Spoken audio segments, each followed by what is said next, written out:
साल 1963 में फ्रांसीसी भूवैज्ञानिक अली अरफाई इस बंजर पहाड़ पर तांबे की खोज कर रहे थे, लेकिन तांबे की चट्टानों के बीच उन्हें कुछ ऐसे प्राचीन सिक्के मिले जिन पर बुद्ध की आकृति बनी थी। उन्होंने तुरंत फ्रांसीसी पुरातत्व मिशन यानी डाफा को खबर दी। जब इतिहासकारों ने पन्ने पलटे तो उन्हें 1400 साल पुराना एक सुराग मिला। मशहूर चीनी यात्री हेनसांग ने अपनी डायरी में कपिशा साम्राज्य के एक ऐसे ही मठ का जिक्र किया था। अरफाई की उस एक खोज ने जमीन के नीचे दबी 2000 साल पुरानी ताम्र बौद्ध सभ्यता का दरवाजा खोल दिया। आज हम बात करेंगे अफगानिस्तान के मेस ऐनक की, जहां अप्रैल 2026 की रिपोर्ट ने इतिहास के पुराने दावों को चुनौती दी है। यह स्थल मुख्य रूप से कुषाण काल का है, जो पहली से 5वीं शताब्दी के बीच अपने चरम पर था। इसका निर्माण सम्राट कनिष्क और उनके उत्तराधिकारियों के संरक्षण में हुआ था। मेस ऐनक का अर्थ है तांबे का छोटा स्रोत, और यही इसका रहस्य है। प्राचीन काल में यहाँ के बौद्ध भिक्षु न केवल साधना करते थे, बल्कि वे तांबे के खनन और व्यापार के विशेषज्ञ भी थे।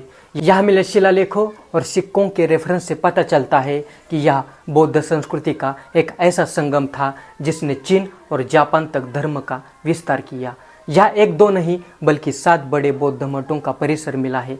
400 से अधिक बुद्ध की मूर्तियाँ मिली है, जिनमें से कुछ मिट्टी की है और उन पर की गई नक्काशी आज भी सुरक्षित है।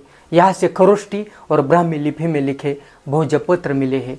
ये वही रेफरेंस है जो बताते हैं कि यह एक विशाल पुस्तकालय था। मिट्टी के बर्तन और मध्य एशियाई देशों के सिक्के साबित करते हैं कि ये व्यापारिक मार्ग का मुख्य पड़ाव था।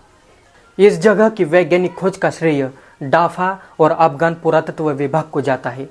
इसके ऐतिहासिक रेफरेंस 7वीं शताब्दी के चीनी यात्री हेनसांग के वृत्तांतों में भी मिलते हैं, जिन्होंने इस क्षेत्र में सैकड़ों मठों का वर्णन किया था।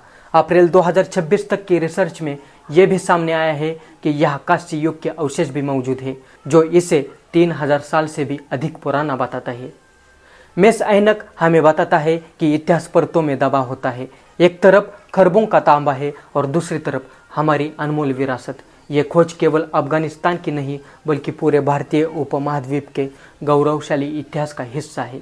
क्या हम विकास के नाम पर इस सच को मिटा देंगे? अपनी सोच कमेंट में साझा करें। इतिहास के ऐसे ही ठोस प्रमाणों के लिए हमारे साथ बने रहे। जय भीम।